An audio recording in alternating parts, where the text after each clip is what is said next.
Olá, meu nome é Flávia Osório, sou pesquisadora associada do Inner Agency Institute e hoje, neste podcast, vamos entrevistar Oswaldo João. Oswaldo João é angolano de Luanda, estudou finanças governamentais locais na Universidade da África do Sul e é analista em finanças governamentais e políticas públicas, reconhecido pelo Instituto de Gestão Empresarial da África Austral. Oswaldo, muito obrigada por sua participação conosco nesta entrevista. Tudo bem com você? Olá, muito obrigado, Flávia. Está tudo bem comigo, sim, graças a Deus. Bom, Oswaldo, eu sei que você é palestrante, dá aulas sobre autarquias locais, né? É analista numa rádio local de Luanda. Você também trabalha no setor de governança local e participa de vários projetos para fomentar o engajamento da juventude na vida política local. Conta pra gente um pouco sobre essa sua experiência trabalhando com a juventude em Luanda. Portanto, exatamente, eu sou palestrante motivacional e também já trabalhei no setor, não é, de governação local e também tenho desenvolvido vários projetos, não é, que tange liderança feminina e também tenho criado projetos com o objetivo de ajudar e capacitar os jovens no que tange a liderança. Portanto, eu sinto que as iniciativas são boas, desde 2017 que tenho recebido muitos elogios e muita força de todo mundo, tanto pessoas do governo como pessoas singulares ou pessoas partidárias, pessoas que acreditam em mim e sentem que de uma forma ou de outra eu tenho o potencial de poder dar a volta por cima e tornar, não é, ou dar o meu contributo naquilo que tange liderança, principalmente comunitária, no que tange capacitar as mulheres sobre matérias sobre liderança, de formas a terem um foco social mais padronizado. Portanto, o Oswaldo João tem desenvolvido trabalhos que surgiram, não é, de iniciativa própria e estes mesmos trabalhos já foram reconhecidos por algumas pessoas singulares, membros do governo e da sociedade civil também, tanto partidárias. Oswaldo João é analista também sobre finança governamental e políticas públicas numa rádio local. Tem sido convidado em inúmeros programas televisivos e radiofónicos para falar sobre matérias de governação local, para explicar, não é, como é que o processo de autarquias locais tem que ser implementado em Angola, para tentar analisar, não é, como é que o governo está a tentar criar medidas que é para poder avançar com esse projeto. Portanto, sou muito bem reconhecido de uma certa forma, sinto-me bem e tudo isso faz com que eu crie mais forças que é para poder criar mais projetos de formas a poder levar avante aquilo que é praticamente, não é, o meu foco, que é trabalhar em liderança comunitária, praticamente liderança feminina, e quanto aos jovens capacitá-los sobre matéria social, liderança também, e poder criar projetos que facilitam, não é, os mesmos a criar empregos e poderem dar um destino próprio às suas vidas. Sobre a implementação de autarquias em Angola, eu gostaria de saber a sua participação nisso. Gostaria de saber também se existe alguma razão específica para que se haja demorado tanto tempo para a implementação das autarquias locais em Angola, desde a sua independência. Bem, como se sabe, não é? A questão, portanto, autarquias locais já existe, está na Constituição da República de Angola há muitos anos. Portanto, muita gente, para não dizer a maior parte, não é, principalmente a juventude, desconhece e desconhecia, portanto, essa questão de autarquias locais. Portanto, eu estudei autarquias locais na Universidade da África do Sul e estou em Angola já há um bom tempo e, portanto, com esse conhecimento em mente, senti a necessidade, não é, de poder passar a palavra aos outros, principalmente à juventude, sobre aquilo que é autarquias locais. Como é que isso será, quais são os benefícios que a gente vai ganhar e de uma forma genérica ilustrar, não é, da necessidade da implementação do projeto ou do processo no nosso país. Portanto, como tem sido difícil, não é, ter audiência do governo por questões, não é, governamentais em si, visto que não é tão fácil ter a atenção do governo, principalmente numa situação que o mundo, não é, está a ultrapassar no que tange o Covid-19. Desde 2017 que eu venho a desenvolver projetos locais. Portanto, eu venho ilustrando os jovens, eu venho ilustrando o país em si, a partir de programas televisivos e radiofónicos, tenho explicado como é que o processo tem que ser feito, tenho ilustrado a juventude sobre os benefícios e tenho recebido um feedback totalmente positivo por parte dos jovens.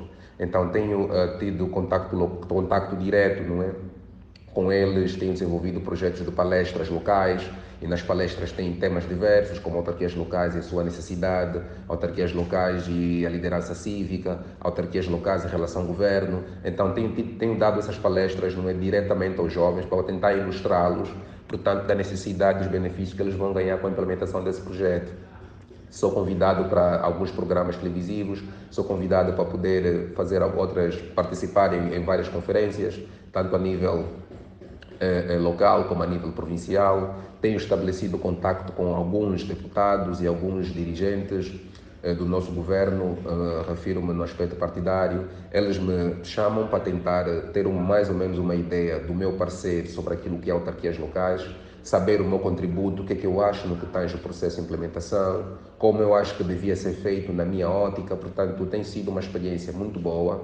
Eu acho que se as coisas continuarem assim, vamos estar num bom ritmo. Por outro lado também é importante realçar que a partir da televisão, a partir da rádio local, perdão, em que fui convidado para ser analista, tenho também explicado sobre a questão da inter-relação, perdão, que os setores do governo estabelecem, que é o governo provincial, central e o governo local. Tenho explicado também que há uma grande necessidade de criarmos uma televisão local, de formas a poder ilustrar, principalmente os jovens, sobre o processo de autarquias locais, por falta de audiência por parte do governo e outros potenciais investidores ou empresários que podiam apostar nessa ideia. Fui de uma forma indireta obrigado a ter que fazer esses meios eu próprio. Optou no processo de criação, bem dizer, de uma rádio que vai falar sobre autarquias locais em todo o país, e também estou no processo da criação de um programa que também vai ilustrar, não é, autarquias locais no seu todo. Nesse programa eu próprio vou ser o apresentador, é que vou ter contacto com vários analistas ou várias pessoas do setor da administração pública, de forma juntos a debatermos sobre questões de autarquias locais e achamos um ponto, não é, bom de como as coisas têm que ser para todos nós. Portanto, quanto à outra pergunta, eu gostaria de dizer que o processo de autarquias locais em Angola vai ser implementado da seguinte forma. Portanto, o nosso governo tem mostrado algumas remitências, assim posso dizer, no que tange o processo de implementação, desde os tempos remotos. Porquê? Porque como vários países em África, não é fácil cumprir, não é, portanto, aquilo que é a agenda, não é, que os partidos políticos têm quanto ao seu processo de liderança, quando são eleitos como governo. Mas a questão em Angola, particularmente, eu sugiro que a gente olhe para uma questão de força de vontade, ou fazer acontecer. Nós sentimos que muitas das coisas não são implementadas no nosso país, não por falta de meios ou por falta de condições e etc., mas é por falta de vontade política. Portanto, existe uma grande déficit naquilo que tange vontade política. Porquê? Porque os nossos governantes, numa certa forma, portanto, não cumprem com a agenda política que eles têm. Muitas das vezes são por razões pessoais, com todo respeito falando, e muitas das questões são por falta de vontade política. Não têm vontade de fazer as coisas acontecer como tal, ou da forma como tinha que ser. Portanto, aqui vai uma recomendação para os nossos órgãos do governo, principalmente os órgãos constitucional, que são praticamente os órgãos de dever que cuidam da questão constitucional do país, autarquias locais, portanto, faz fácil estar incluída nessa questão constitucional. Portanto, eu digo que há uma necessidade de olharmos para as condições, não é, de vida que as nossas populações têm ultrapassado.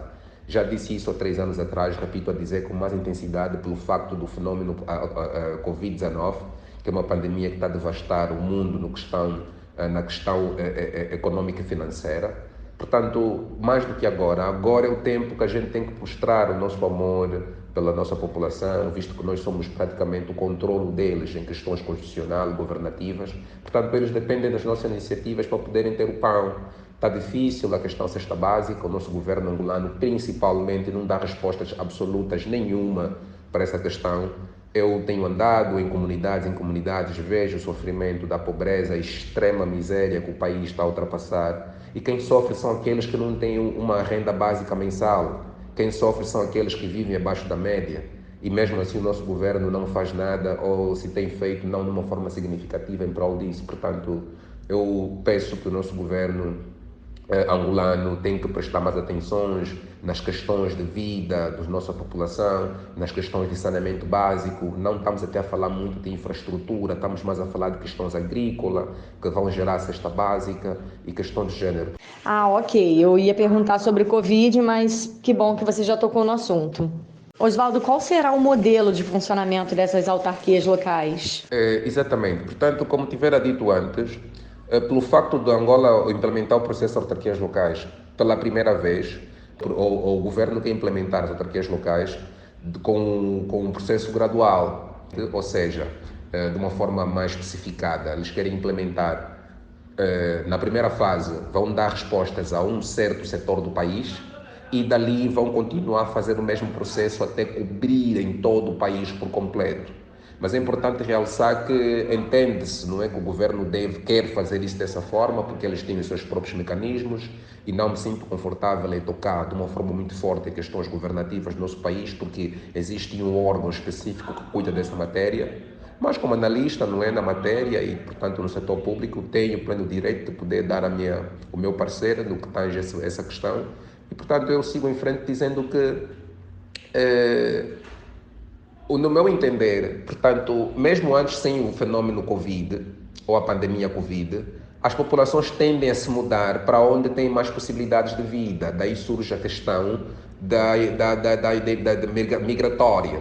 Portanto, as pessoas imigram porque procuram melhores condições de vida. Estou-me a referir em situações internacionais. Quem sai do Brasil para Angola, quem sai de Angola para o Brasil e para o resto do mundo. Portanto, olhando para essa questão básica, estimulando um bocadinho o pensamento, a gente consegue notar que se implementarmos as autarquias locais de uma forma gradual ou faseada, como o nosso governo pretende, portanto, vamos registrar, por exemplo, 7 municípios com a implementação do processo autárquico.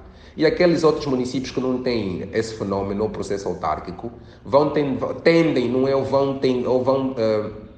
portanto, escolher ir viver nos municípios que já vão ter o processo de autarquias. Porquê? Porque por causa de questões organizacionais, questões de saneamento básico, infraestrutura em si. Porque eles vão preferir os condomínios, os municípios, viver, portanto, os municípios que estão a ultrapassar mudanças de infraestrutura, mudanças no saneamento básico. Eles vão ir para os municípios que estão a ficar mais limpos, que têm uma atenção maior no que tange, não é, o processo de distribuição de cesta básica, e o setor praticamente comercial também está mais organizado.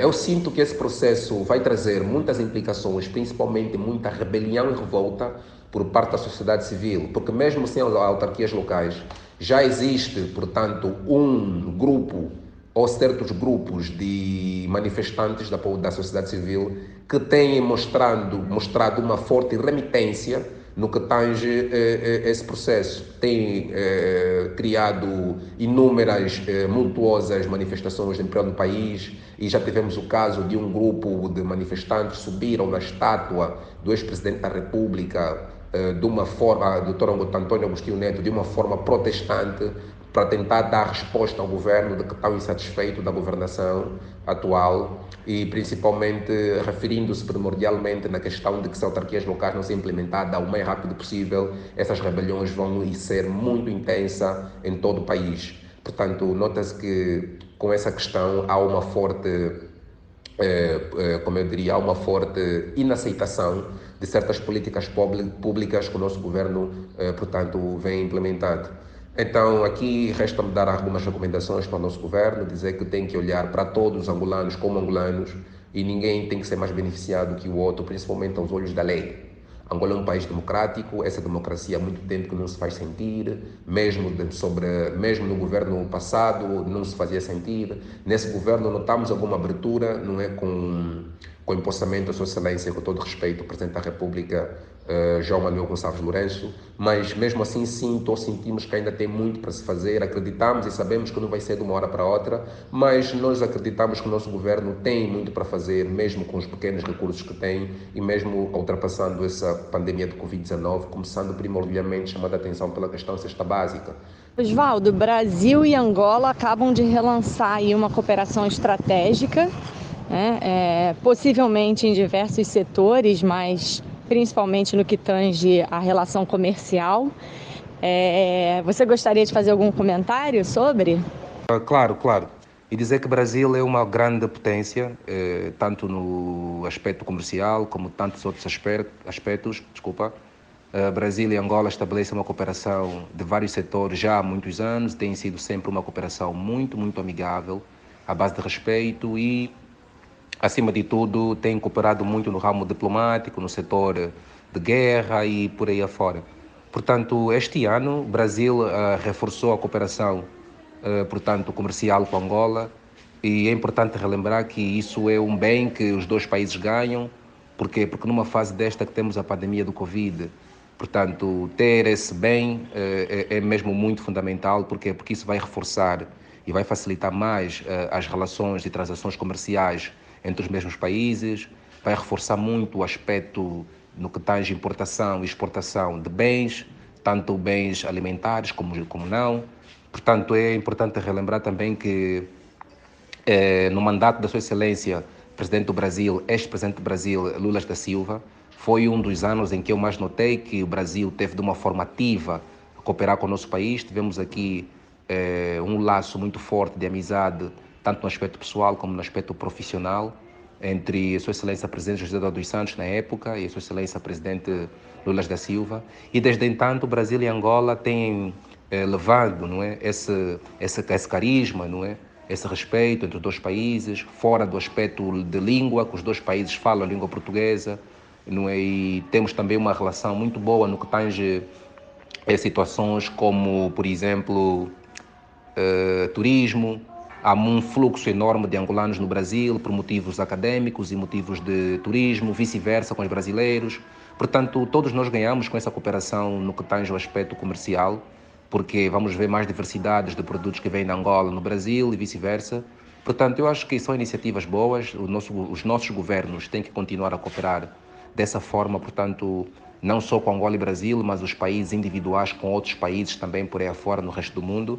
E nós, como povo, ou como não é habitantes dos mesmos países, só temos a ganhar porque é mais oportunidades que os países criam para nós, como munícipes ou habitantes ou população.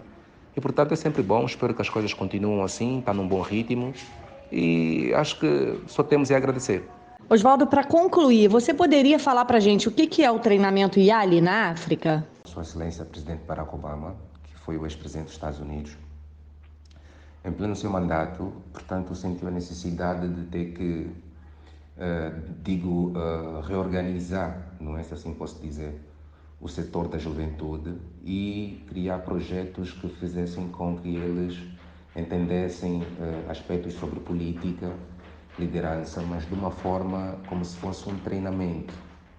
Então ele criou praticamente o projeto YALI, que é Young African Leaders Initiative, Young African Leaders Initiative, perdão, que é a iniciativa dos jovens líderes africanos, repito, africano.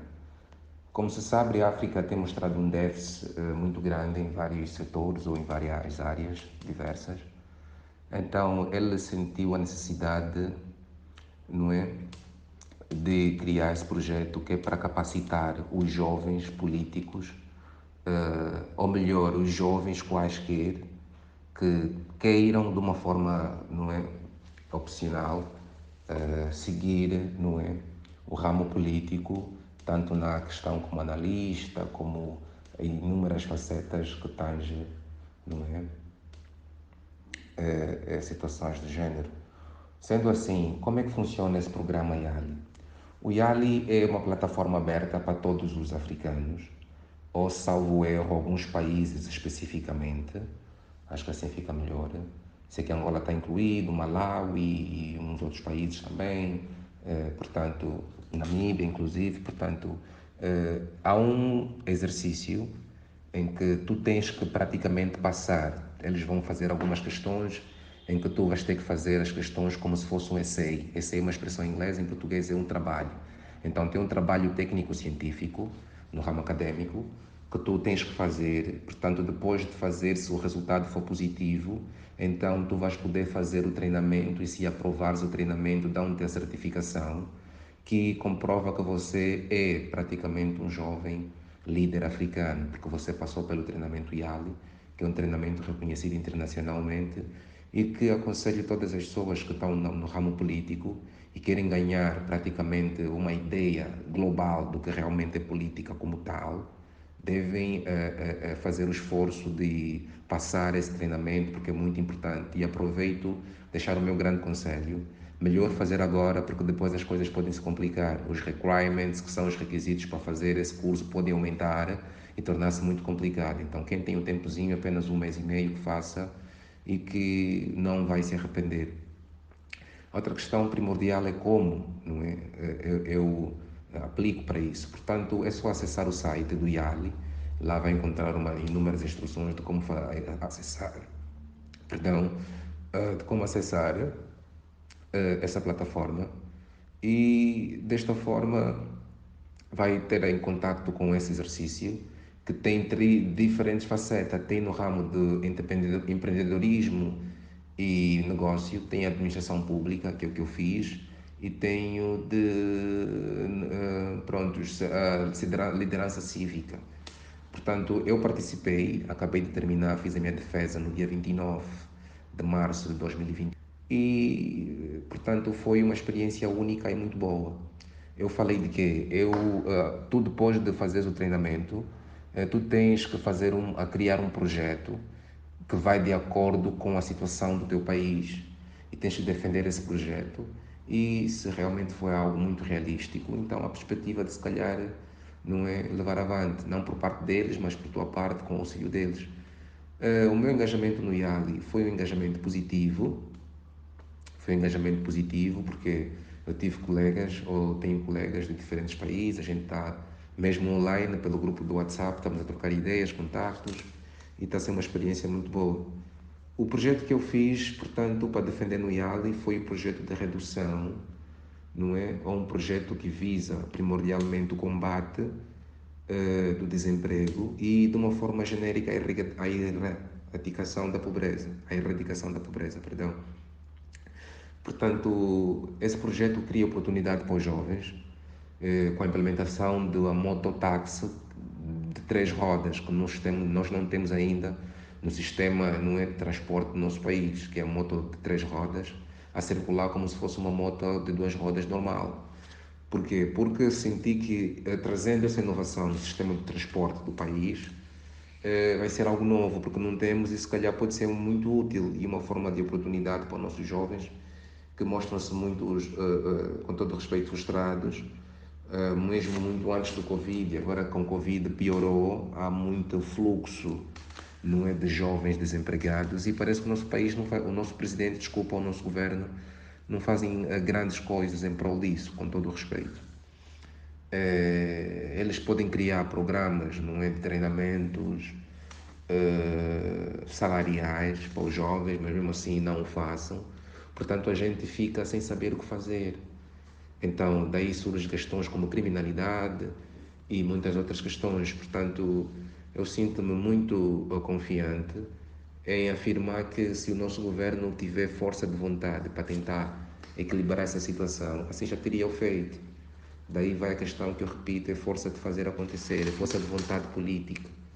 Isso é que às vezes nós não sentimos muito por parte dos nossos governantes, mas de uma forma ou de outra eles pedem calma, paciência, a gente está sempre calmo e paciente, e portanto vamos ver onde é que a gente chega, não é?